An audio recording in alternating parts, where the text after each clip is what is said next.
नमस्कार, मी सागर राजे. प्रभात पर्व न्यूजवर आपलं सर्वांचं स्वागत करतो.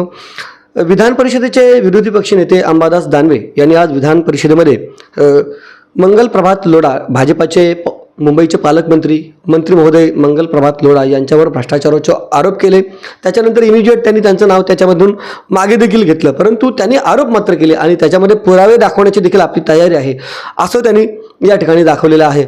खरं म्हणजे या संदर्भात राजाराम पाटील साहेबांची प्रतिक्रिया घेण्याचं कारण असं की या बाबतीत ज्या वेळेला लोढांच्या विरोधात पाटील साहेबांनी आरोप केले होते त्यावेळी त्यांच्यावर 5 कोटीचा दावा या ठिकाणी टाकण्यात आलेला आहे. खरं म्हणजे प्रभात पर्ववर देखील तो दावा आहे, म्हणजे मी सुद्धा त्याच्यामध्ये आहे. आणि जर अशा पद्धतीनं विरोधी पक्षनेते जेव्हा आरोप करतात मग त्यांच्यावर कुठली कारवाई होईल किंवा त्यांनी जी प्रतिक्रिया दिली, त्यांनी जे अधिवेशनामध्ये मुद्दे मांडले ते किती महत्त्वाचे होते याविषयी आपल्याला खरं म्हणजे चर्चा करायची. सुरुवातीला मी तो दानवे साहेबांनी जे आरोप केले त्याचा व्हिडिओ या ठिकाणी तुम्हाला मी मुद्दाम ऐकवणार आहे. अनेक विषय सांगता येतील, अनेक मंगल प्रभात लोढा नावाचे मंत्री आहे. मुंबईत काय चालू आहे, कोणाच्या जमिनी घ्यायच्या, अनेक तक्रारी आजूबाजूच्या, ठाण्याच्या परिसर, कल्याण परिसर, भिवंडी परिसर. मंत्र्याकरता घेऊ शकतो मी, चला मागे घेतो, मागे घेतो. ठीक आहे, एक भारतीय जनता पार्टीचे नेते, मुंबईचे पालकमंत्री यांचं अनेक ठिकाणी महानगरपालिकेनं अनेक अवैध बांधकाम त्याची विक्री चालू आहे आणि भारतीय जनता पार्टी उघड्या डोळ्याने सगळं बघतंय. हा माझा सभापती महोदय विषय आहे. आपण जे काही इथे चर्चा करते युट्यूबवर जात आहे. आपण माननीय विरोधी पक्ष नेता अंबासाहेब दानवेने माझं नाव घेतला, नंतर एक मिनिट मला बोलू द्या. नंतर त्याने घेतला की ते नाम घ्यायचं नाही, आपण नाम काढायला सांगितलं. पण त्यापूर्वी ते युट्यूबवर सर्व ठिकाणी पसरला मंगल प्रभात लोढा. आणि नंतर पण आपण सांगितलं की एक पालकमंत्री भाजपाचे नेता, तर ते माझ्यावर इंगित होता. माननीय सभापती महोदय, मी 10 वर्षापासून माझ्या ते परिवाराचा बिझनेस आहे त्यामध्ये नाही आहे. 1, 2 माझ्या परिवाराचा बिझनेस फक्त मुंबईमध्ये आहे असा नाही आहे, माझा मुलगा दुनियाभरामध्ये काम करत आहे. 3 कोणी लीगल काम करून पैसा कमवत आहे की आपला व्यवसाय करत आहे ते चांगलं आहे, की काही काम न करता आपण आरामात राहतात ते चांगलं आहे. 4 एकही इलिगल काम माझ्या परिवारातून आज चालू आहे, ते त्याने यूज केल्या की ते विक्री चालू आहे असं असेल तर मी माझा राजीनामा ब्लँक साईन करून इथे आपल्याकडे जमा करतो. माझी रिक्वेस्ट आहे. एक मिनिट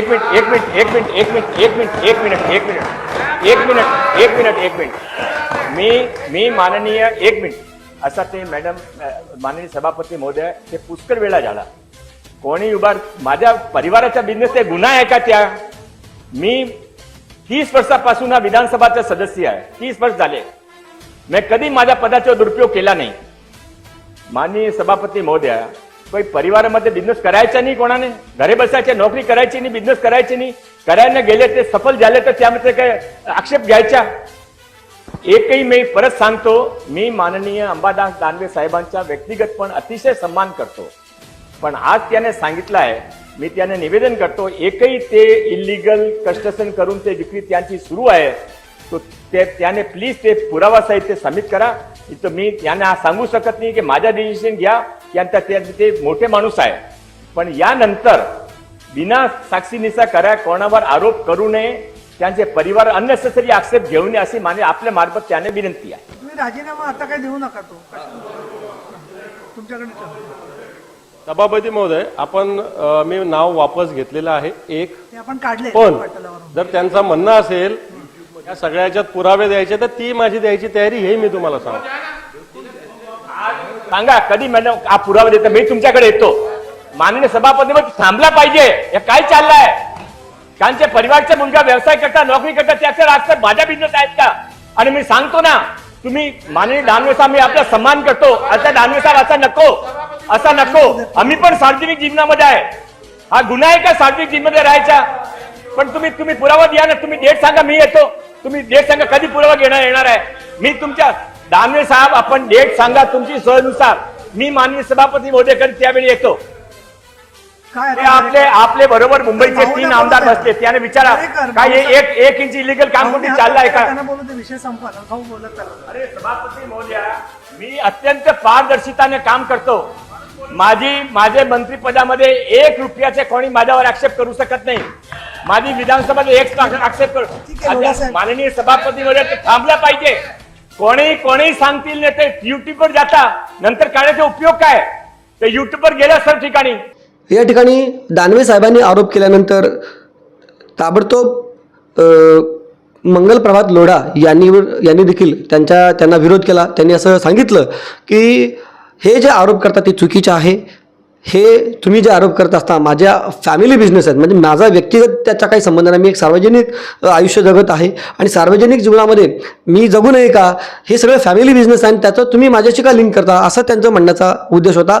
तुम्ही एकतर पुरावे द्या, नाहीतर हे मागे घ्या, मी राजीनामा देतो या संदर्भात अशी त्यांनी त्या ठिकाणी अधिवेशनामध्ये मांडणी केल्यानंतर खरं म्हणजे त्यांनी कोऱ्या कागदावर राजीनामा देण्याची तयारी दर्शवली. आणि चर्चा म्हणजे या सगळ्या बाबतीतली चर्चा झाल्यानंतर ताबडतोब याची मीडियाने दखल घेतली. मग सोशल मीडियावर खूप व्हिडिओ व्हायरल झाले, अगदी विविध चॅनल्सनी देखील याची बातमी केली. आणि आता खरं म्हणजे मला तर असं वाटतं की ती चर्चा अशी झाली की मंगल प्रभात लोढांनी राजीनामा देण्याची ती तयारी दाखवली किंवा राजीनामा देतोय असं ते म्हटलं, त्याची जास्त चर्चा झाली. तर पाटील साहेबांची याविषयी प्रतिक्रिया मला घ्यायची आहे. पाटील साहेब, प्रभात पर्व न्यूजवर आपलं स्वागत आहे. खरं म्हणजे याविषयी तुमची प्रतिक्रिया घेण्याचं मुद्दामच कारण सांगितलं की आपण स्वतः आपल्यावर दावा 5 कोटीचा आहे असा तुमच्यावर एकट्यावर त्याशातल्या बघणं अनेक लोकांवर असेल जे लोक म्हणजे लोढांच्या विरोधात बोलतात त्यांच्यावर अगोदर दावा टाकायचा, त्यांना प्रेशरमध्ये आणायचा, असं ते नेहमीची स्ट्रॅटेजी असतात. आता ते सांगतात की माझा विषय नाही, तो माझा फॅमिली म्हणजे बाकी माझे जे कुटुंबीय जे व्यवसाय करतात त्यांच्याशी रिलेटेड सगळा विषय. पाटील साहेब, हे सगळं ऐकल्यानंतर तुम्हाला काय वाटतं? लोढांची देखील तुम्ही प्रतिक्रिया ऐकलेली आहे आणि दानवे साहेबांची देखील ऐकलेली आहे, काय वाटतं? प्रभात पर्वच्या वाचकांसाठी पहिल्यांदा मी सांगतो, आत्ता आम्ही जे बोलतोय हे भारतीय संविधानाच्या आर्टिकल 19 नुसार बोलतोय. आता विधिमंडळात सभापती आहेत नीलमताई गोरे किंवा अंबादास दानवे आहेत, यांच्यावर ही नामुष्की आली की शेतकऱ्यांनी केलेले आरोप जेव्हा विरोधी पक्ष नेता करतो तेव्हा ते आम्ही शब्द माघार घेतो इथपर्यंत आलं. तर लोढांनी काय आपण पवित्र असल्याचे पुरावे नव्हते दिले त्यांना. तुम्हाला बोलण्याचा अधिकार होता, तो कुठला अधिकार आहे का? आर्टिकल 19 नुसार.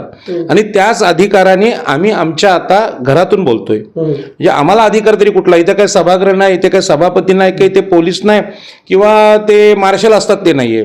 तर रस्त्यावर बोलणाऱ्या माणसांना हे मारू पण शकतात. आणि म्हणून लोकांना सांगतो, खास करून ठाण्यातल्या किंवा मुंबईतल्या, की आपल्याला भारतीय संविधाने आर्टिकल 19 नुसार बोलण्याचा अधिकार दिलाय. हा जो अधिकार दिलाय तो डॉक्टर बाबासाहेब आंबेडकरांनी दिलाय. आणि बाबासाहेब आंबेडकरांना हे माहीत होतं की या देशातले शेठजी भटजी जेव्हा चोऱ्या करतील आणि गरीब माणूस त्याविषयी आवाज उठेल त्यावेळी ते मारू पण शकतात, हे लोक त्यांचे खून पाडू शकतात किंवा त्यांच्यावर अब्रू नुकसानाचे दावे करू शकतात. तर आर्टिकल 19 असं आहे की एखाद्या लोकांवर अन्याय झाला तर त्या अन्यायाविरुद्ध बोलण्याचा पहिला अधिकार पत्रकार बांधवांना आहे. लोकशाहीचा 4था स्तंभ पत्रकार आहे, पण त्याच्यावर अब्रू नुकसानीचा दावा लोढा टाकतो. यामध्ये ह्या मंत्र्यांचं अपयश आहे. त्याच पद्धतीने मी पण लोकप्रतिनिधी आहे. माझी काही 1 रुपयाची जमीन ठाणे जिल्ह्यात नाही, नवी मुंबईत नाही, मी आहे अलिबागचा. पण लोकांवर अन्याय झाला म्हणून मी बोललो, तर माझ्यावर 5 कोटीचा दावा होतो. हा माझ्या भारतीय संविधानाने दिलेल्या आर्टिकल 19चा अपमान अधिकारांचा आहे. म्हणून भारतीय संविधानाने आम्हाला काय दिले तर सगळ्यात मोठा अधिकार दिलाय, अभिव्यक्ती स्वातंत्र्य.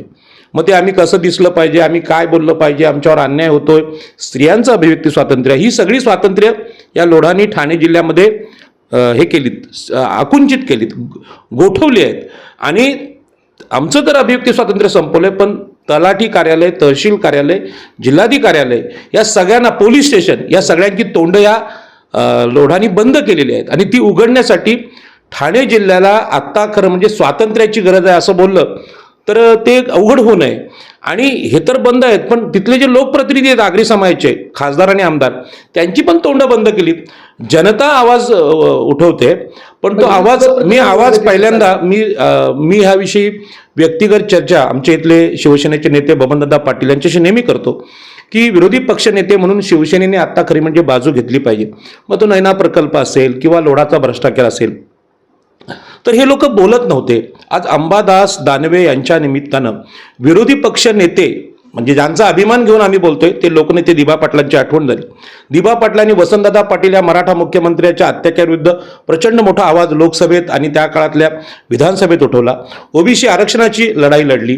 पण आता सध्या देशात अशी म्हणजे देशात आणि राज्यात अशी स्थिती आहे की विरोधी पक्षच राहिलेला नाही. सत्ताधारी आणि विरोधी पक्ष यांची युती आहे. आणि आता पण बघितलं निलमताई बोलत होत्या साहेब साहेब कोणाला लोढाना. साहेब बोलायची काय गरज आहे तुम्हाला? ती ठीक आहे आदरणीय मंत्री महोदय एवढं सगळं ठीक आहे. नाही मग त्यांना हे करा ते करा नाव काढा तिथल्या तिथे नाव काढा. तर लोढानी दिला काय? मी निष्कलंक असल्याचं चारित्र्याचं सर्टिफिकेट दिले का? मग तुम्ही त्यांचं नाव मागे घ्या. मागे घेतलं का?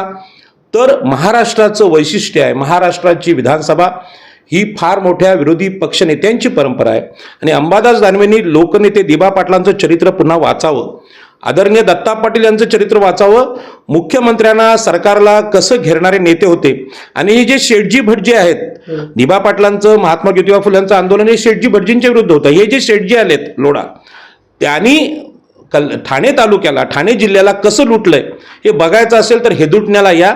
350-400 एकर जमीन जी इव्हॅक्यू प्रॉपर्टी असते म्हणजे शत्रू राष्ट्राची प्रॉपर्टी असते थोडक्यात पाकिस्तानमध्ये गेले लोकांची ती प्रॉपर्टी कोणी घेऊ शकत नाही. हेच लोढा मागे मुंबईत गेले होते आणि आपल्याला माहित आहे बॅरिस्टर जिनांचा बंगला 2000 कोटींचा आहे. तो खरेदी करण्यासाठी गेले होते. पण कायदे एवढे कडक आहेत की ते बंगला कोणी खरेदी करू शकत नाही. ती इव्हॅक्यू प्रॉपर्टी आहे.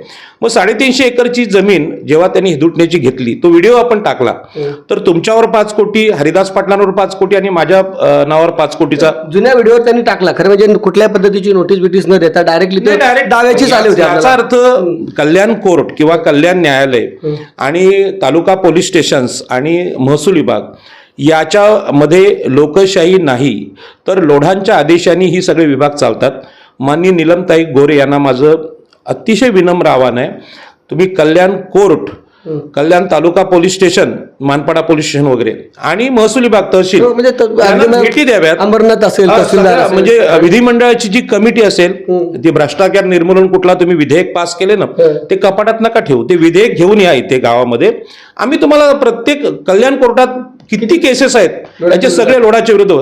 आता ते सिद्ध होत नाही याला कारण काय की म्हणजे तुम्हाला सांगतो शेतकरी तर गरीब आहेत शेतकरी अज्ञानी आहेत. शेतकऱ्यांना केसेस लढवायला पैसे नाहीत. माननीय मुख्यमंत्री एकनाथ शिंदे मला यांना विनंती आहे की शेतकऱ्यांना लोढांच्या विरुद्ध लढण्यासाठी कर्ज द्यावं केसेस लढण्यासाठी. आणि वकिलांना सुद्धा माझी विनंती आहे की महाराष्ट्रातले जे तज्ज्ञ वकील आहेत त्यांनी ते महात्मा फुल्यांना मानत असतील डॉक्टर बाबासाहेब आंबेडकरांना मानत असतील तर हुशार आणि बुद्धिमान वकिलांना मी निमंत्रण देतो. लोढांच्या विरोधात असलेल्या गुन्हे किंवा केसेस लढण्यासाठी आपण इथे यावं. निवृत्त तहसीलदार निवृत्त जिल्हाधिकारी यांना सुद्धा विनंती आहे की शेतकऱ्यांना न्याय देण्यासाठी आपण लोढांसाठी एकत्र यावं. आधुनिक शेठजी भटजी हे राज्य करतात खास करून ठाणे रायगड मुंबईवर. माननीय हे आपले देवेंद्र फडणवीस यांना विनंती आहे की पोलीस स्टेशन ठाण्यामध्ये लोढांच्या बाजूने कसं काम करतंय तुम्ही त्यांचे मोबाईल चेक करा. मोबाईल त्यांचे जे रिलेशन आहेत लोढांच्या फॅमिलीचे आणि या महसूल विभागाचे पोलिसांचे किंवा निवृत्त पोलीस लोढांकडे कसं काम करतात पगारी निवृत्ती महसूल अधिकारी निवृत्त पोलीस अधिकारी त्यांची काय गरज आहे तिथे काम करण्याची? ते सगळं काम करतात शेतकऱ्याच्या विरुद्ध. सरकारचे जे प्लॅनिंग आहेत रस्त्यांचे हे अगोदर यांना माहीत होतात. शेतकऱ्याचे झोन वेगवेगळ्या म्हणजे त्या भागाचे झोनिंग आहे ते बदलण्याच्या कामासाठी हे निवृत्त अधिकारी काम करतात. म्हणजे थोडक्यात क्रांतिसिंह नाना पाटीलांचं प्रतिसरकार आम्ही ऐकलं होतं. आता इथे क्रांतिसिंह नाना पाटील हे फार पवित्र नाव आहे म्हणजे आदराचं नाव आहे. परंतु आता स्वातंत्र्य मिळाल्यानंतर 70 वर्षानंतर लोढांचं एक प्रतिसरकार ठाणे जिल्ह्यात आज आहे आणि याचा अनुभव आमच्या आगरी कोळी समाजाला येतोय ओबीसी नाही येतोय. त्यामुळे अंबादास दानवे यांनी खरं म्हणजे माघार घेण्याची गरज नव्हती. लोढांवर जेवढ्या केसेस आहेत त्या जोपर्यंत सिद्ध म्हणजे त्यांना आरोपी लोढा सिद्ध झाले नसतील टेक्निकली पण त्या गुन्हे एवढे आहेत एवढ्या मोठ्या प्रमाणात म्हणजे सराईत गुन्हेगारांवर एवढे खटले नाहीत तेवढे लोढांवर आहेत. तर एवढे खटले त्यांनी सिद्ध करावं. त्यांचं म्हणणं काय हे माझा संबंध नाही त्यांच्याशी. म्हणजे लोढा असं म्हणतात की माझा काय संबंध आहे त्यांच्या या बाबतीत म्हणजे एक प्रकारे माझ्या कुटुंबियांनी तो व्यवसाय करू नये का त्यांना पकडून हे सगळं केलं जातं असं त्यांचं म्हणणं आहे. म्हणजे थोडक्यात लोढांचा काही संबंध नाही. एक गोष्ट सांगतो वाल्या कोळी आहे हा मुंडके उडवायचा, बोटं छाटायचा लोकांची. मग नारद मुनींची भेट झाली आणि त्याला कळत नव्हतं म्हणून त्यांनी सांगितलं, बाबा रे तुझं पाप किती झालेलं आहे, रांजण भरलेले आहेत खड्यांनी आणि माणसाच्या मुंडके आणि हे ते, तर याचं फॅमिली तुझं पाप स्वीकारेल का? ते फॅमिलीनी नाही सांगितलं. आता माझं म्हणणं आहे लोढांच्या फॅमिलीला हे जे पाप आहे त्यामध्ये लोढा हे नाव आहेच. मग ते लोढा हा कोणीतरी महान असा माणूस आहे असं बीजेपीला वाटत असेल, पण आमच्या आगरी कोळी कराडी ओबीसीना विचारलं तर लोढा हा त्यांच्यासाठी कर्दनकाळ ठरलाय, म्हणजे महापापी माणूस ठरलाय.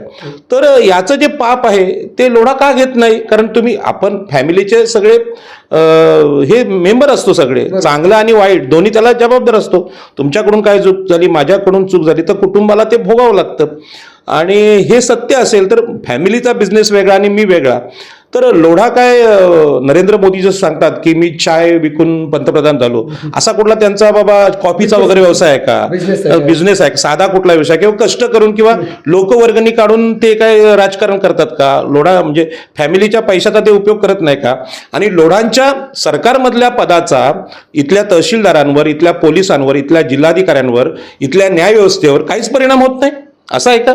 आता मी काही लोकांशी बोललेलं आहे सगळ्या बाबतीत. त्यांचं असं म्हणणं आहे जे आरोप केले जातात ना ते अजिबात सिद्ध होऊ शकत नाही. त्याचं असं कारण आहे, त्यांचं असं म्हणणं आहे की सगळ्या गोष्टी अगदी अप टू डेट, म्हणजे अगदी महसूल सचिवांपासून हे सगळं आदेश दिल्यानंतर झालेलं आहे. त्याच्यामुळे मधल्या काळात कुठे का म्हणजे जिल्हाधिकाऱ्यांचे आदेश नसतील किंवा कोणाचे आदेश नसतील किंवा तहसीलदारांचे नसतील, या सगळ्या गोष्टी आहेत ना, हे कुठे जबाबदार होऊ शकत नाही. म्हणजे सगळं प्रॉपर आहे, म्हणजे कुठेही अनियमितता झालेली नाही. लोढांची थेट तक्रार अमित शहांकडे करतो आणि देवेंद्र फडणवीस यांच्याकडे करतो. हा प्रकार साधा गुन्हा नाही, हा संघटित गुन्हेगारी आहे.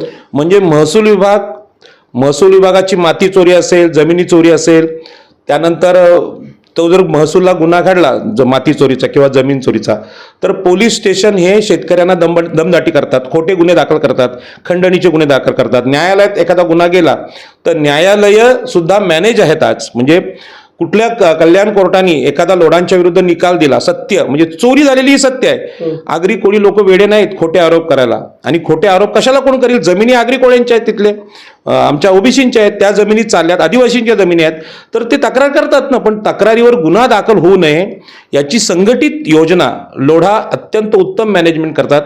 ज्यांना चोरांना शिकायचं असेल मॅनेजमेंट तर त्यांनी तिथे MBA करावं कुठं लोढांकडे, की गरिबांना कसं दाबायचं. आणि मी आता जास्त ह्यात आपण त्यावर चर्चा करू. मग पहिल्यांदा प्रभात पर्व फाउंडेशनच्या तर्फे आपण लोकांच्या तक्रारींची दखल घेतलेली आहे. आणि ही दखल यासाठी घेतलेली आहे की आम्ही कल्याणमध्ये पाहिलं, ठाण्यामध्ये पाहिलं की लोढांविषयी एखादी बातमी लावायची असेल तर लोढांचं नाव घेत नाहीत पत्रकार. म्हणजे ते कसं सांगतात की एक विशिष्ट बिल्डरवर असा आरोप करण्यात आला, पण लोढांचं नाव घेत नाही. तर नाव घेत नाही याचा अर्थ काय? तर ती दहशत ह्यांच्यावर आहे, पत्रकारांवर आहे. मी पत्रकारांच्या बाकी विषयी काय बोलणार नाही, पण त्यांच्यावर दहशत आहे. म्हणजे अब्रू नुकसानीचा दावा दाखल केला की मग ते परत आमचे टेमरे साहेब म्हणून एक शेतकरी त्यांच्यावर दावा केला आहे. कितीतरी खूप आता लोढांच्या तुम्ही जर आजकाल सगळं ऑनलाईन आहे, जर तुम्ही चेक केलं ना तर किती दावे प्रलंबित आहेत. अब्रू नुकसानीचे किती असतील, शेतकऱ्यांवर किती असतील, शेतकऱ्यांचे म्हणजे लोढांच्या विषयी किती असतील. खूप काय सोपं आहे ते काय सगळं. सगळ्यात महत्वाचं आहे की मी लोकसभा लढलो. लोकसभा लढताना माझ्यावर एकही गुन्हा कधी दाखल नव्हता, झाला नाही अजूनही. कुठलं भांडण नाही. तर ग्रामपंचायतमध्ये डोकी फोडणारी लोक, मारामारी करणारी लोक, गाड्या फोडणारी लोक आपण बघितली. आता सुद्धा मराठा आंदोलनामध्ये अनेक लोकांची घरं जाळलेली आहेत. तर माझ्यावर कुठलाच गुन्हा नाही कधी झाला. पण लोढांनी मात्र हा गुन्हा दाखल केला 5 कोटीचा अब्रू नुकसानीचा. तर म्हणजे केस दाखल केली. तर माझं म्हणणं आहे की आता अब्रू नुकसानी तर विधिमंडळात झालेली आहे, विधिमंडळाच्या रेकॉर्डवर आले, अंबादास दानवेंनी केले. माझी विनंती आहे लोढांना की जर तुम्ही सामान्य सागर राजे पत्रकार आहेत, राजाराम पाटील सामान्य शेतकरी आहे, याच्यावर जर 5 कोटीचा गुन्हा दाखल केला तर तुम्ही अंबादास दानवेवर 5,000 कोटींचा नाही 5,000 कोटींचा करा ना. अंबादास दानवेंनी काय युती केले का भाजप बरोबर? म्हणजे भाजप म्हणजे लोढाबरोबर युती केले का की ते पटकन मागे घेतात? माझा उद्धव ठाकरेंना सवाल आहे, तुमचा विरोधी पक्ष नेता कदाचित जसं एकनाथ शिंदे गेले तसे जाऊ शकतात, कशामध्ये? बीजेपीमध्ये ऑफर देऊ शकतात लोढा. सावध व्हा, कारण विरोधी पक्ष नेता म्हणून या अंबादास दानवेंनी दिबा पाटलांसारखं लढलं पाहिजे. ही विनंती आज मी बबनदादांना पण केली आहे की शिवसेनेचा माणूस लढला तरच तुमचा पक्ष राहील. कारण विरोधी पक्षांना विकत घेण्याचं काम आता चालू आहे. शिवसेना फुटली, राष्ट्रवादी फुटली, तर विरोधी पक्ष नेता कोण राहिलाय? आणि म्हणून हे प्रभात पर्व फाउंडेशननी ह्या सगळ्या पोस्टाच्या हे तक्रारी केलेल्या आहेत. याच्यामध्ये तक्रार आहे पहिल्यांदा माननीय नरेंद्र मोदी साहेब, पंतप्रधान भारत सरकार, पंतप्रधान कार्यालय नवी दिल्ली, ही तक्रार आहे. त्यानंतर माननीय कपिल पाटील साहेब, पंचायत राज राज्यमंत्री, भारत सरकार नवी दिल्ली. आता कपिल पाटील तर आमचे आहेत. परवा मोठा मेळावा लागला होता ओबीसीचा. कपिल पाटलांचा 1 नंबरचा बोर्ड, माझ्यासारखा ओबीसीचा कार्यकर्ता आहे त्याचा कुठेच फोटो नाही, म्हणजे आम्हाला गायब केलं त्यांनी. पण स्वतःचा फोटो लावून ते इथे आले नाहीत. खरं म्हणजे लोढांच्या भ्रष्टाचार विरुद्ध कपिल पाटलांनी बोललं पाहिजे सेंटरमध्ये, कारण याचा फटका भाजपला बसणार आहे. मी काय भाजपला नाही, पण सांगतो भाजप पक्षाने काळजी घ्यावी की हे सगळं पाप आहे, तुम्हाला फेडावं लागतील. म्हणजे ते ठाण्यामध्ये फटका बसणार आहे, भाजपला मोठा फटका बसणार आहे. शेतकऱ्यांचा संताप प्रचंड आहे.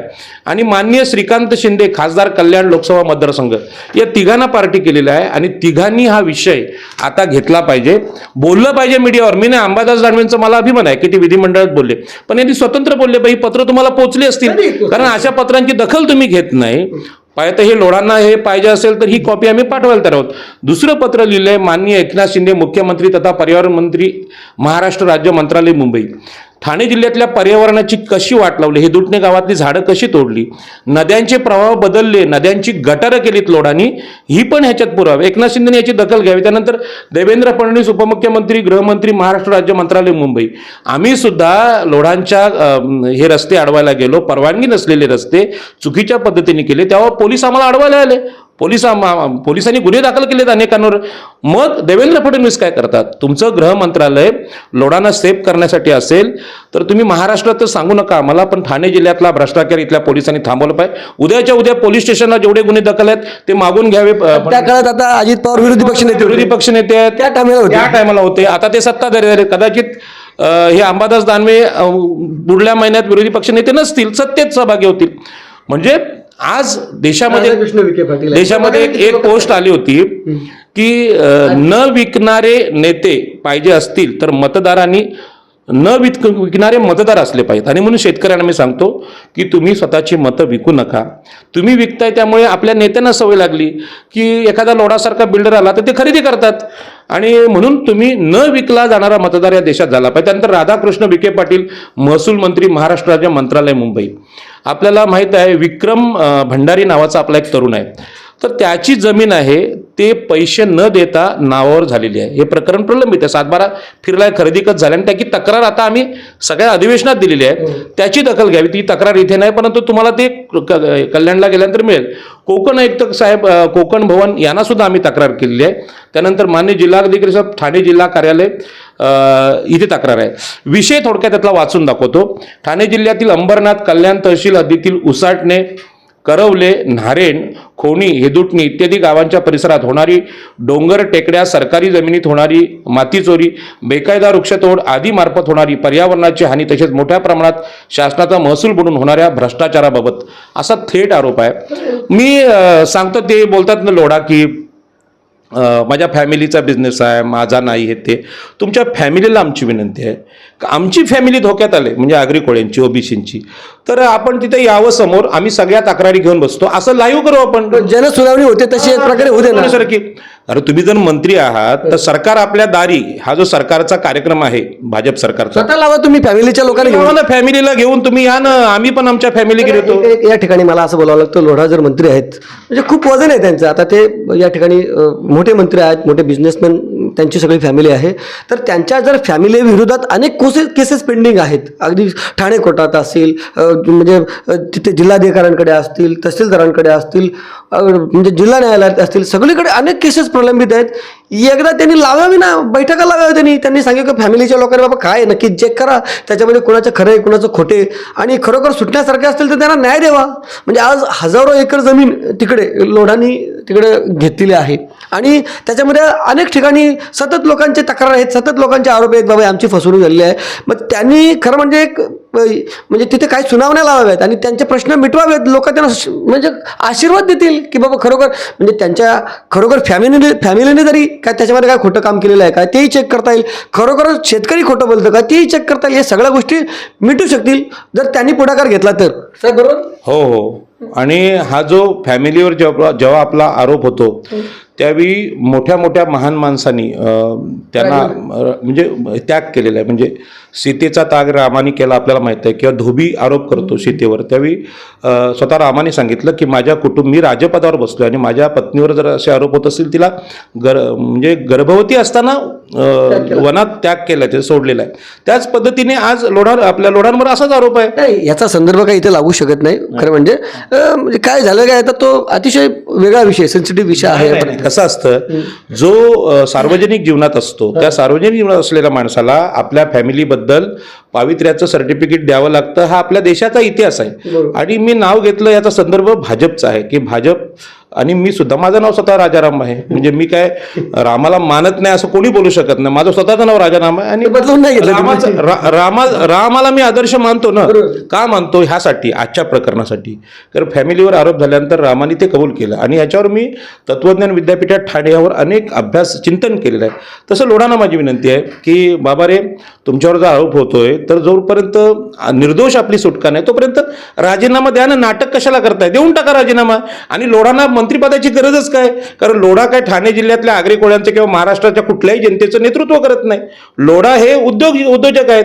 आणि तुम्ही उद्योजकांचं नेतृत्व करत असाल तर उद्योजक हे घोडचुका करतायत. उद्योजक म्हणून तुमची लोढा फॅमिली या ठाणे जिल्ह्यामध्ये अनेक केसेस आहेत. म्हणजे माझ्या अंदाजाने शेकडो केस आहेत, हजारो केस आहेत. कल्याण कोर्टात आहेत, पोलीस स्टेशनला आहेत, जिल्हाधिकारी, कोकण आयुक्तांकडे, सगळीकडे आहेत. न्यायालयात, उच्च न्यायालयात केस लोढांच्या विरुद्ध. आणि असं बोलू नये, न्यायालयांचा मी आदर करतो, पण न्यायालयामध्ये नेहमी लोढाच का जिंकतात? जमिनी चालल्यात आगरी कोळ्यांच्या. एखाद्या केसमध्ये शेतकरी जिंकला पाहिजे. मग शेतकरी विजयी का होत नाही? सगळे शेतकरी वाईट आहेत का? सगळे चोर आहे का? आणि लोढांची इथे जमीनच नव्हती. जमीन कोणाची होती? आगरी कोळ्यांची. त्याच्यामुळे सार्वजनिक जीवनात दानवेंनी जो आरोप केला त्याचं उत्तरही द्यावं लागतं. खरं म्हणजे यावर 2 दिवसाचं विशेष अधिवेशन घेतलं पाहिजे. कशावर? लोढांवर. आणि लोढांनी ज्या आगरी कोळ्यांच्या जमिनी घेतल्यात, ओबीसी आरक्षणाचा विषय आपण बोलत असताना केवळ नोकऱ्या आणि शिक्षण नाही तर ओबीसींच्या सगळ्यात मोठ्या जमिनी जशा शिडकोनी घेतल्या. शिडको विरोधात प्रचंड दावे आहेत. शिडको विरोधात दिबा पाटलांनी आंदोलन केलं, पण ठाणे जिल्ह्यातल्या स्वतःला लोकनेते म्हणणाऱ्या खासदार कपिल पाटील असतील किंवा आमदार राजू पाटील असतील यांनी दिबा पाटलांचं चरित्र पहिल्यांदा वाचावं. दिबा पाटील शिडको विरुद्ध एवढे आंदोलन करतात की सगळ्यांना आपल्याला सवय लागली. छोटा शेतकऱ्याला फसला गेला लगेच आपण शिडको विरुद्ध मोर्चा काढतो, पण लोढा विरुद्ध एकही मोर्चा लोकप्रतिनिधी काढत नाही. म्हणजे अनेक शेतकरी कायमचे आरोप करतात पण तिथला कुठलाही लोकप्रतिनिधी त्यांच्यासोबत येत नाही. हा, मग कसं आहे माहितीये का, ह्यामध्ये हा प्रश्न पडला पाहिजे की अंबादास दानवे जर बोलतात तर विधानसभेतले आगरी समाजाचे तिथले आमदार कोणी का बोलत नाही? खासदार का बोलत नाही? तर हा चर्चेचा प्रश्न, संशोधन. आगरी समाजाने राजाराम पाटलावर 5 कोटीचा दावा करायला आम्ही लोढांची कुठली इज्जत काय? आमचा काय संबंध येत नाही. तो म्हणजे आम्ही बोललो असो, तो शेतकऱ्यांच्या वतीने शेतकऱ्यांनी सांगितलं म्हणून. मग आम्ही थेट आरोपी कसे काय? नाहीच आहे. तुम्ही शेतकऱ्यांवर ज्याने अर्ज केलाय त्याच्यावर अब्रुमचा दावा करा, शेतकऱ्यांवर करा. आमच्यावर का केलात? आम्ही फक्त बोलणारे माध्यम आहोत. जसं आज विरोधी पक्ष नेता म्हणून, माध्यम म्हणून बोलले, लोकनेते म्हणून बोलले. अंबादास दानवेंचा आम्हाला आदर आहे. अंबादास दानवेला विनंती आहे की हे अधिवेशन संपल्यानंतर ठाणे जिल्ह्यात आम्ही सभा लावतो, आपण या. बबनदादांना पाटलांना, उद्धवजींना बोलू, उद्धवजी आता मातोश्री सोडून तुम्ही आमच्या शेतकऱ्यांच्या बाजूने या. कारण शिवसेना मोठी केली. आगरी, कोळी, भंडारी, माळी या मुंबईच्या सुपुत्रांनी. शिवसेनेने देखील खूप उशिरा हा विषय घेतला ना साहेब. कसं असतं बघा की जोपर्यंत ठेच लागत नाही तोपर्यंत शहाणपण येत नाही. उद्धवजींना आता ठेच लागली आणि उद्धवजींना कळलेलं आहे. म्हणजे मला आठवतं, मला उद्धवजींबद्दल प्रचंड आदर आहे. शेवटचा दिवस होता सत्तेचा, त्यावेळी बबनदादाच मला बोलले, शिरीष घरत बोलले की दिबा पाटलांचं नाव विमानतळावर द्यावं म्हणून आपण मातोश्री यावर. मी काही शिवसैनिक नव्हतो पण मला तो सन्मान दिला. या दोन्ही नेत्यांना मी मानतो, शिरीष घरत असतील आणि बबनदादा असतील. तेव्हा मी उद्धवजींना सांगितलं की दिबा पाटील हे सगळ्यांचे पितामह आहेत, आमचे महाराष्ट्राचे ओबीसी नेते आहेत. आणि विमानतळाची जी भूमी आहे त्यामध्ये दिबा पाटलांचा त्याग, आंदोलन, नेतृत्व हे आंतरराष्ट्रीय स्वरूपाचं. आणि त्यांचं नाव 2 वेळा खासदार, 4 वेळा आमदार म्हणून त्या विमानतळात दिलं पाहिजे. आणि उद्धवजींनी ते स्वीकारलं की माझ्या वडिलांचं नाव मी मागं घेतो आणि मी दिबा पाटलांचं नाव देतो. हा मनाचा मोठेपणा उद्धवजीने दाखवला आणि तिथून खऱ्या अर्थानं या रायगड ठाणे पालघरला शिवसेना आता न्याय देणार असं एक चांगलं चित्र निर्माण झालं. आणि आता 2 प्रकरणं अंबादास दानवेने केली. एक नैना प्रकल्पाचा विषय मांडला अतिशय कल्पकतेने की देणं नाही घेणं 1 रुपयाचं आणि 60% जमिनी सिडकोच्या आणि 40% शेतकऱ्यांच्या. ही जी फसवणूक आहे हे मी स्पष्ट सांगतो, आम्ही घाबरत नाही कोणाला. एकनाथ शिंदेची आहे, नगरविकास खातं त्यांच्याकडे आहे. इथे विमानतळाला बाळासाहेब ठाकरेंचं नाव द्यावं उफराटा निर्णय सुद्धा एकनाथ शिंदेने घेतला. एकनाथ शिंदे हे जर लोकप्रतिनिधी खरोखर मतांवर निवडून आले असतील तर त्यांना हे माहीत पाहिजे की दिबा पाटलांना वंदन केल्याशिवाय इथली पनवेलची सभाच होऊ शकत नाही. आणि म्हणून उद्धवजींनी जो निर्णय घेतला त्याचा मला आदर आहे. उद्धवजींना माझी विनंती आहे की आपण रायगड जिल्ह्याचा एक दौरा करा आणि एकदा ठाणे जिल्ह्याचा करा. आणि या दौऱ्यामध्ये फक्त एकच विषय शेतकऱ्यांची फसवणूक एवढं जर केलं ना तर इथे 70 ते 80 आमदार तुमचे येऊ शकतात. कोणाचे? शिवसेनेचे. मी कुठल्याही पक्षाचा नाही, मी नागरिक आहे. त्यावेळी उद्धवजींना बोललो मी शिवसैनिक नाही, पण तुम्ही दिबा पाटलांचं नाव द्यायचा निर्णय घेतलात ना लोक तुम्हाला मतदान देतील. आणि आज भाजपला सुद्धा तेच आहे. 13 जानेवारीला दिबा पाटलांचा स्मृती दिन आहे. उद्धव ठाकरेंनी किंवा भाजपनं जरी हे काम केलं तरी ते नाव द्यावं ना, नाव द्यावं, आता दिबा पाटलांचं नाव द्यावं. पण आपण त्याच्या पलीकडे आहोत. जसं डॉक्टर बाबासाहेब आंबेडकर विभूती पूजा मानत नव्हते, म्हणजे एखाद्याला देवत्व देणं मान्य नव्हतं, तसं दिबा पाटलांना पण मान्य नव्हतं. तर दिबा पाटलांचं नाव देतात ही प्रेरणेसाठी महत्त्वाची गोष्ट आहे. कारण तुम्ही रायगड जिल्ह्यात, ठाणे जिल्ह्यात अनेक लोकांना मोठं केलं आहे, अनेक लोकांना पुरस्कृत केलेत, पण खरा नेता आहे हे दिबा पाटील आहेत. असं असेल तर दिबा पाटलांचं काम सुद्धा करा. आणि दिबा पाटलांचं काम रायगड जिल्ह्यात होतंय, प्रकल्पग्रस्त शेतकऱ्यांना नाही. ठाणे जिल्ह्यात ते होत नाही. ठाणे जिल्ह्याच्या लोकप्रतिनिधींना शेतकऱ्यांचा आदर करणं जमत नाही आणि त्याचा परिणाम आज विधानसभेत उमटला. आणि मी देऊ का राजीनामा, देऊन टाका राजीनामा उद्या. तुम्हाला ते घेत नसतील तर जनतेच्या हातात द्या. आणि लोढांनी जर उद्यापासून न्याय द्यायला सुरुवात केली तर लोढांना मंत्री करा असा आग्रह मी फडणवीसांना आणि नरेंद्र मोदींना मी करेन की असा उद्योगपती आहे, स्वच्छ आहे. जसं टाटांचं नाव स्वच्छ आहे, ते टाटांसारखे उद्योगपती आहेत आणि ते असतील इमानदारीने तुम्ही जमिनी घेतल्या असतील. आता साधा विषय आहे की सानपाड्याला 5 कोटी रुपये गुंठा आहे सिडकोचा आणि लोढांनी 15 लाखाच्या वर भावच दिला नाही. स्वतः मात्र कॅरिडॉरमध्ये 53-54 लाख रुपये गुंठ्याला भाव घेतलाय. कोणी? या लोढांनी. मग तुम्ही तर शेतकरी नाहीत, तुम्ही शेतकरी नाही तर पुनर्वसन कसं घेतलं? तो पुनर्वसनाची व्याख्या आहे. जो बाधित आहे तो प्रकल्पग्रस्त. लोढा स्वतः शेती करत नाही. त्यांनी स्वतः या ठिकाणी म्हणजे त्यांनी स्वतः जमिनी दिलेल्या आहेत. लोढांनी ना त्यांनी स्वतः दिलेल्या जमिनी आणि बाबा तुम्ही बांधा रस्ते येतनं, म्हणजे त्यांना त्याचा फायदा होईल असं थोडक्यात आहे. पुनर्वसनाचा फायदा घेण्यासाठी सरकारी भावाचा जमिनी कितीने घेतल्या? हो 4 लाख रुपये गुंठ्यानी. आता भाव किती घेतला? 53 लाख. हे मूर्ख कोणाला बनवलं? आमच्या लोकांना. हे पुनर्वसनाचे फायदे कोणाला मिळायला पाहिजे? ते शेतकऱ्यांना. म्हणजे लोढाला हे माहित होतं प्लॅनिंग, कुठून रस्ते येणार आहेत, काय करणार आहेत. लोढा हे सरकारमध्ये मंत्री असल्यामुळे त्यांच्या फॅमिलीला झालेला फायदा आहे. लोढा बोलतात ना फॅमिलीचा ना माझा संबंध नाही. त्याग करून टाका सगळे धंदे, राजीनामा द्या तुम्ही तुमच्या बिझनेसचा. आणि तुम्ही मंत्रिपदावर मंत्रिपदाचा फायदा लोढा घेत नाही हे कशावरून? म्हणून राजीनामा द्या तुम्ही. आणि उद्यापासून फडणवीसांनी लोढांच्या फॅमिलीला मंत्रिपदाचा फायदा मिळू नये म्हणून राजीनामा दिला पाहिजे. तरी प्रश्नच नाही. उद्या राजीनामा दिला ना तर उद्या आम्ही आंदोलन सुरू करतोय. प्रत्येक पोलीस स्टेशनमध्ये, प्रत्येक तहसील ऑफिसला, जिल्हाधिकारी कार्यालयात फडणवीसांना सांगेन यांच्यावर गुन्हे दाखल करा. तुम्ही सामान्य भुरटे चोरांवर गुन्हा दाखल करता ना. ही किती मोठी चोरी आहे. ठाणे जिल्ह्याच्या 1700 ते 1800 हेक्टर जमीन जिल्हाधिकाऱ्यांच्या परवानगीशिवाय खरेदी करण्याचा जो अधिकार आहे, म्हणजे जिल्हाधिकाऱ्यांची परवानगी न घेता ती खरेदी करण्याचा अधिकार महाराष्ट्र शासनाने लोढांना दिला. याच्यामध्ये कुळ कायद्याची वाट लावली, महारवतनी जमिनीची वाट लावली, याच्यामध्ये गुरचरण जमिनीची वाट लावली, यामध्ये आदिवासींच्या जमिनीची वाट लावली, SC STच्या अधिकारांची वाट लावली. कोणी केलंय? लोढांनी. ते म्हणतात ना की बाबा मी माझा सार्वजनिक जीवनाचा वेगळा विषय आहे. सार्वजनिक जीवन तुमचं काय? तुम्ही काय एकदा त्यांनी या विषयावर मिटिंग लावा ना. बरोबर ना. जाहीर सभा लावावी, हिदुटणे गावातच लावावी. आपण संपूर्ण ठाणे कल्याण तालुक्याला ती जमा करू. लोढांनी बसावं. तुमचे कमांडो पोलीस असतील ते घ्या. तुम्हाला पूर्ण सुरक्षा आमचा समाज द्यायला तयार आहे. पण तिथे समोर उद्धवजी पण पाहिजे, म्हणजे उद्धव ठाकरे पण तिथे पाहिजेत आणि लोढा पाहिजेत आणि आमचे शेतकरी याची चर्चा करावी. जसं तुम्ही जरांगे पाटलांना न्यायमूर्ती माझे भेट, न्यायमूर्तींना बोलवा, तिथे माझी न्यायमूर्तींना बोलवा, जागेवर न्याय ही तक्रार करायची. यामध्ये खोटं असेल, लोढांवर हा खोटा आरोप असेल, याला पुरावे नसतील, आता तुम्हाला शेतकऱ्याला आत टाका, नाही आम्हाला पण टाका आतमध्ये, आम्ही पण आतमध्ये राहतो. कुठल्या ह्याच्यामध्ये? हे बघा, हे माती चोरीचे. कितीची माती चोरी होती? कितीतरी खूप म्हणजे अब्ज रुपयांचं तिथे 1800 कोटींची नोटीस आहे महसूलनी पाठवले. नोटीस का नुसतीच पाठवली, आम्ही तक्रार केली म्हणून नोटीस पाठवली. तहसीलदार काय वेडे पण नसतात. बाकी काय नोटीस करून त्याच्यावर कारवाई कुठलीच नाही. हे बघा, हे सगळे म्हणजे हे ग्रामपंचायत उसाटण्याचे तक्रारी आहेत, तहसीलदार न्यायदंडाधिकारी यांच्या आहेत. हे किती मोठे मोठे आकडे आहेत बघा, माती चोरीचे. नोटीस आहेत त्यांना. आपण नोटीस नुसती दिली जाते का? नोटीस उगाच तहसीलदार उगाच देणार नाही, तर सरकारी अधिकारी देणार नाही. आणि ते जर केलं तर तहसीलदारांची बदली होते, आणि बदली झाल्याचं आपण बघितलेलं उदाहरण घेतलंय. घाबरतात तिथले अधिकारी. प्रभात पर्व चॅनल जरी तिथे गेलं तरी अनेक लोक घाबरतात.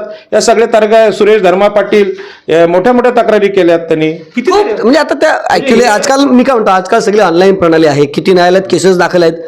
म्हणजे ते कोणतरी होते, गोपीनाथ मुंडे काय कोणतरी होते, ते ट्रक भरून पुरावे वगैरे घेऊन होतात. आता पण आम्ही सांगतो, आम्ही पण ठाणे जिल्ह्यातून ट्रक भरून पुरावे विधिमंडळाला द्यायला तर आहोत. सभापती मॅडम आपल्या ज्या आहेत, कोणत्या ताई, निलमताई गोरी, फारच गोड बोलत होत्या. इतर वेळी त्या फार भडकलेल्या असतात. पण हा अत्याचार इथल्या महिलांवरचा पण आहे.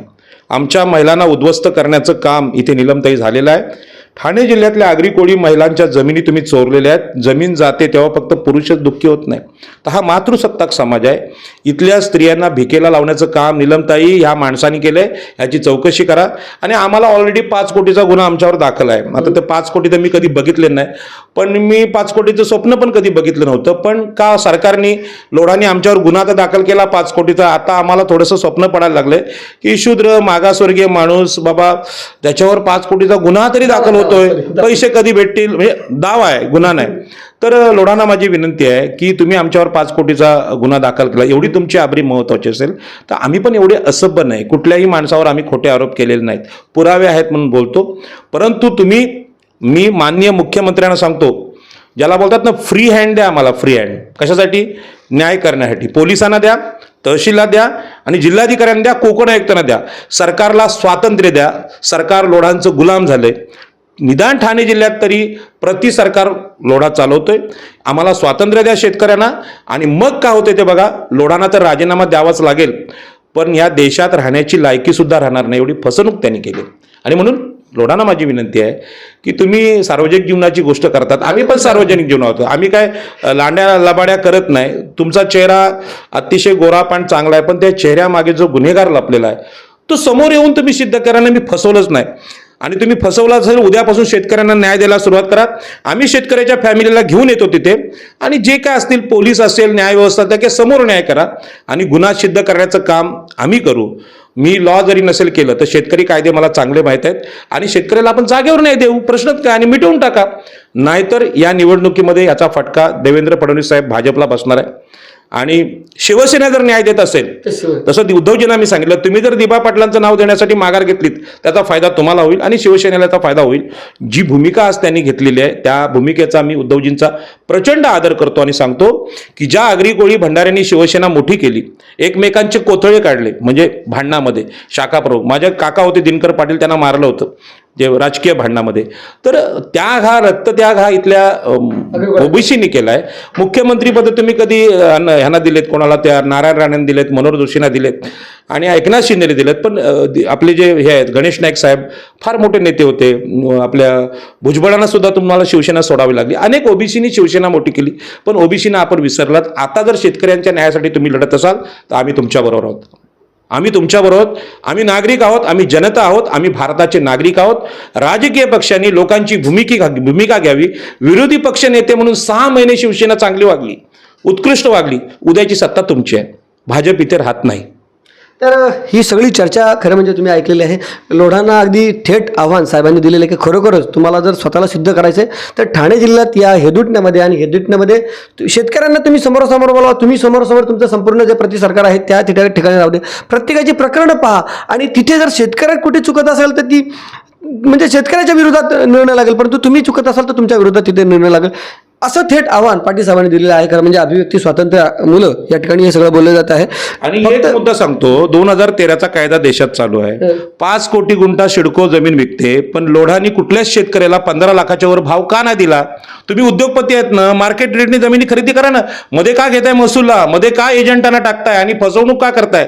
हा जो 5 कोटी भाव जर तुम्ही कल्याण डोंबिवलीला देत असाल, ठाण्याला कल्याणला देत असाल तर प्रश्नच मिटेल. तुम्ही भाव पण देत नाही, पैसे पण देत नाही शेतकरी. त्यांच्या व्यतिरिक्त कोण जमीन घेऊ पण शकत नाही. कोणी घेऊ शकत नाही. लोढाचे हरिरवे आमचे 300 बिल्डर 6 वर्षापूर्वी मला आठवतं कल्याणमध्ये आम्ही मोर्चा काढणार होतो. आमचे छोटे बिल्डर जेव्हा बांधकाम करायचे त्यांच्यावर तडीपारीच्या केसेस दाखल केल्या लोढांनी. याचं कारण एकच, जसं एकलव्याचा अंगठा कापला आणि अर्जुनाला सर्वस्व दिलं म्हणजे सत्ता दिली, त्याच पद्धतीनं आमच्या बिल्डरांचा अंगठा कापण्याचं काम तरुण बिल्डरांचा हे कल्याणमध्ये झालंय.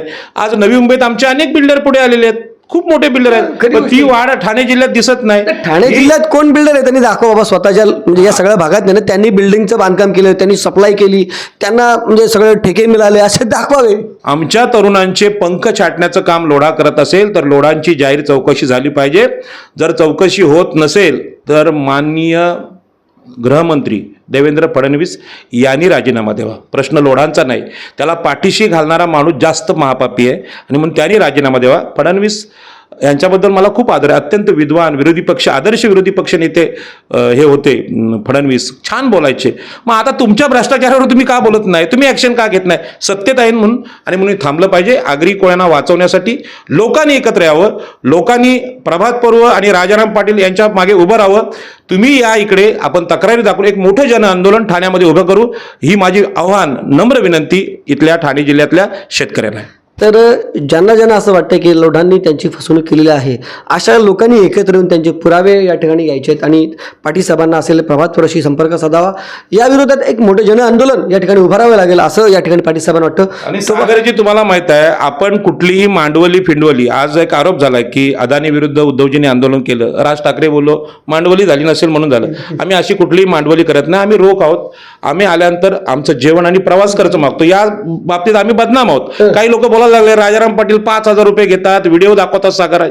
हो ना, आमचं ते डिझेलचा खर्च आहे तो आम्ही घेतो. यामध्ये चुकीचं काय? त्याच्यामध्ये उरतात किती पैसे? काहीच उरत नाही. जाणं येणं घेतो आणि जेवण घेतो, ह्यामध्ये चुकीचं काय? हा प्रामाणिकपणा आहे. कॉन्ट्रॅक्ट घेत नाही मी, कॉन्ट्रॅक्ट घेत नाही, फसवत नाही कोणाला. आणि जे कोणी श्रीमंत गर्भश्रीमंत नेते आहेत तिकडे कल्याण डोंबिवलीचे, त्यांना जर लाज वाटत असेल, आगरी तरुणांना पैसे द्यावे लागतात 5,000, तुम्ही द्या. आम्ही तर लोढा मदत करा, ही आमची नम्र विनंती आहे. आम्ही भगवान बुद्ध, दिबा पाटील, बाबासाहेब यांची नम्रता, यांची विनयशीलता घेऊन टाकलं आणि प्रामाणिक आहोत. तर जनतेने याला मदत करावी. जनतेने मदत, आतापर्यंत जेवढ्यात आमची आंदोलनं झालीत ती सगळी जनतेच्या पैशावर झालीत. मी दुसरी कुठलीही नोकरी कामधंदा करत नाही. लोकांच्या प्रेमाखातर मी इथपर्यंत आलो आणि लोकांच्या प्रेमावरच जगणार आहे. लोकांना आवडत नसेल मी माझं काम बंद करेन, मासेमारी करायला सुरुवात करेन. पण लोक बोलतात नाही तुम्ही या, आणि म्हणजे ज्या नेत्यांना असं वाटतंय हे चुकीचं आहे त्यांनी लोकांना उत्तर द्यावं. लोक आम्हाला पैसे येतात, लोक बोलवतात. लोढाच्या विरुद्ध सुद्धा आम्हाला ठाणे जिल्ह्यात जायची गरजच नव्हती, आम्ही रायगडवाले. पण ठाणे जिल्ह्यातल्या लोकांनी बोलवलं. आमचे नेते आम्हाला न्याय देत नाही, तहसील न्याय देत नाही, पोलीस देत नाही, म्हणून आम्ही तिथे आलोय. एवढाच भाग आहे. बरं, ही सगळी चर्चा ऐकल्यानंतर तुम्हाला काय वाटतं त्याबाबतची तुमची प्रतिक्रिया अवश्य नोंदवा. व्हिडिओ जर्नलिस्ट शासन कांचा सागर राजे, प्रभात पर्व न्यूज करता तळोजा. धन्यवाद.